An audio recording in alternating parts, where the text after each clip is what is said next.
What unites Dumbledore and a bumblebee?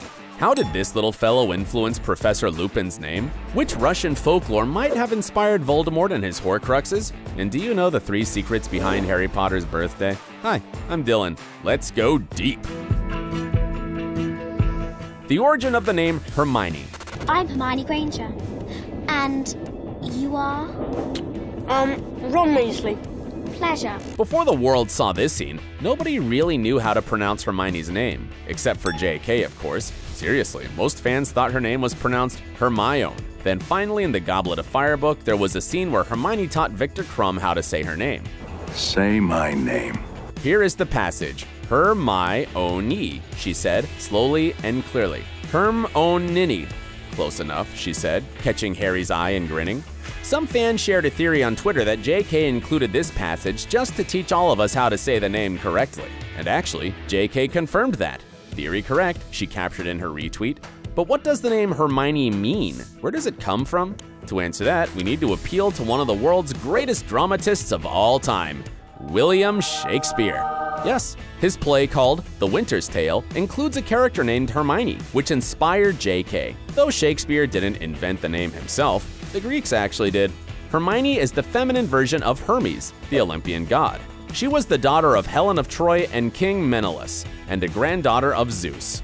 Why am I even telling you this? Anyway, Shakespeare's Hermione and Rowling's are very different, and the reason why JK used the name was because of its unusual phonetics. It was meant to reflect Hermione's super intelligent parents, a pair of professional dentists who liked to prove how clever they were. Do you know what I mean? I gave their daughter a nice, unusual name that no one could pronounce, JK explained. Another reason Rowling picked Hermione's name was because she didn't want a lot of fairly hard-working little girls to be teased if the book was ever published. And since Hermione was a caricature of what JK was like at 11 years old, the author understood pretty well how painful kids mocking can be. It's Leviosa, not Leviosa. She's a nightmare, honestly. No wonder she hasn't got any friends.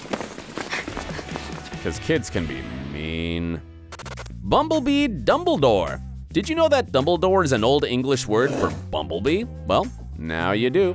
The main question here is, why did JK specifically choose that name? Because Albus Dumbledore is very fond of music, I always imagine him as sort of humming to himself a lot, she said in one of her old interviews. Does it make sense to you? Yes. No. Indeed, it's fun to imagine Dumbledore humming to himself, though that was poorly shown in both the books and the movies. Well? He's free. We did it. Did what? Good night. Another example of an Old English word being used for a character's name happened with Hagrid. According to JK, if you were Hagrid, it's a dialect word, you'd had a bad night.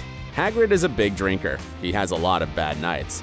Not like we don't trust the author, but we couldn't find this word anywhere except in the Harry Potter books. But anyway, at least there's a great theory about the origins of Hagrid's first name. Rubus may come from the Latin word rubio. It means, I am red. And it links pretty well with the Hagrid drinking theory, because everyone's face turns red when they drink a bit more than they should, right? Remus Lupin's name spoiler. Okay, this is super fun. His first name comes from the Roman myth called Romulus and Remus, okay? It tells the story of twin brothers who were suckled by a she-wolf and founded the city of Rome. Yep, you got to see this statue. One of these babies is Remus, so cute, huh? Well, the most mind-blowing fact about the professor's name hides in his surname. Lupinus, in Latin means, drum roll, of a wolf. Ta-da! Isn't that yet more proof that JK's a genius? There's also a great example about Harry Potter's name inspiration, but we'll get to that a little bit later, so stay tuned. The Deathly Hallows' real origin. JK didn't use mythology in the names only. Basically, she used it as a basis for characters' arcs, storylines, and some crucial dramatic elements. Like, do you remember what the symbol of the Deathly Hallows looks like? Yep, it's a triangular eye. Doesn't it remind you of the all-seeing eye we were all familiar with on the dollar bill? Actually, yes. Though its origins go way back to Egyptian mythology and both Buddhist and Hindu doctrines. The Buddha is often called the Eye of the World, and the Hindu god Lord Shiva has an all-seeing third eye in his forehead. Ancient Greeks also had their own eye symbol, and JK probably got her Deathly Hallows inspiration from the Greeks. Remember those cute old ladies from the Disney cartoon about Hercules, the Grey Sisters? In Greek mythology, they shared one eye between the three of them, and it helped them to find 3 powerful objects that were meant to defeat Medusa. an adamantine sword, the cap of invisibility, and a magical bag. Which actually sounds very similar to the Deathly Hallows. A sword is similar to a wand, a cap is similar to a cloak, and a bag is similar to a stone. Well, kind of. Now, some of you might say that this is nothing but a coincidence, but maybe the next small theory will convince you that it's not. Do you recall a character who could see through Harry's invisibility cloak? Nope. How about Mad-Eye Moody? Yep, in the Goblet of Fire book, there was a scene where Moody scanned Harry with his magical eye and could see him under the cloak. Admit it, that can't be a coincidence.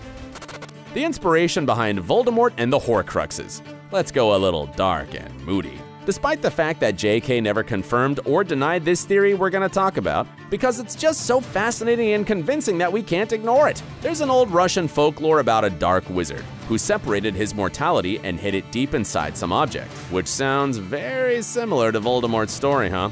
The name of the Russian wizard is Koschei the Deathless, and he even looks like the Dark Lord. Well, of course, since the folklore is very old, there were tons of different illustrations that depicted Koschei differently. But usually, he's old, pale-skinned, and skinny. The key to Koschei's mortality hides in the nested objects. Here's an excerpt from the Russian folklore. There's an island on the ocean. On that island there is an oak. Under the oak there is a chest. Inside the chest there's a hare. Inside the hare there's a duck. Inside the duck there's an egg. And inside the egg there's a needle. And that needle is the death of Koschei. If you break it, you kill him. By the way, in Harry Potter, one of the Horcruxes was hidden in a cave in an island in the middle of the ocean. Know what I'm saying? The Deathless was also a shapeshifter, pretty much like Stephen King's It.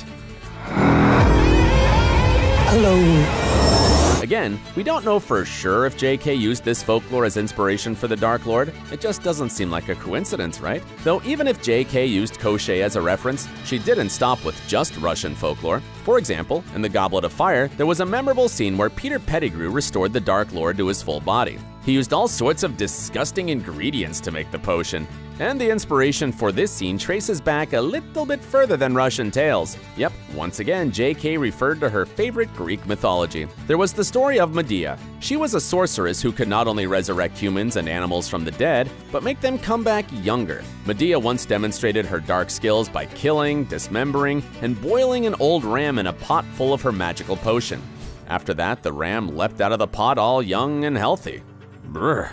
The ancient Greeks knew how to shock the audience, that's for sure. But not all the details in Harry Potter were inspired by mythology and folklore. Some of them were actually real things. Do you remember Nicholas Flamel, the guy who wanted to make a philosopher's stone? Let's talk about him for a minute. Was Nicholas Flamel a real person? Many of you guys might have known the first Harry Potter book and movie as the Sorcerer's Stone, while originally it was called the Philosopher's Stone. Yep, Warner Brothers was afraid that the American audience might not find the original title intriguing enough, so the studio changed it a little bit. It happens. Both the book and the movie mentioned a French wizard who created a legendary stone of immense magical powers. Yes, his name was Nicholas Flamel, and yes, he was a real person. Flamel lived in France in the 14th century and is supposed to have discovered how to make a philosopher's stone. There are mentions of sightings of him through the centuries because he was supposed to have gained immortality. There are still streets named after Flamel and his wife Perenelle in Paris. Very intriguing. The world of Harry Potter never felt more real than now. 3 Harry Potter birthday secrets. Do you remember when Harry's B-Day is? Yep, it's July 31st. Most fans know that it's also the birthday of JK Rowling. But here come 2 more facts that you probably don't know. Harry Potter's zodiac sign is Leo, right? Now take a look at Gryffindor House's logo. Ta-da! Harry's sign fits him perfectly. But wait, we have more about his birthday date. There's a so-called Celtic tree astrology, okay? And according to it, Harry Potter's sign refers to the holly tree. So what, you may ask? Oh, it's nothing. Nothing at all. It's just that Harry Potter's wand was made of, wait for it, holly tree. Bam! Also, according to the Celtic tree astrology, those who were born under the holly sign are meant to be rulers and natural leaders. Hello, this is what Harry's personality is all about. Add this to the fact that Harry's name is the Middle English form of Henry, which is the most popular English king's name, and you get the idea of how brilliantly JK planned everything beforehand. Want to find out more secrets about the Harry Potter world? Check out these videos as well. I'm sure you're gonna love them too. Thanks for watching, and take care, folks.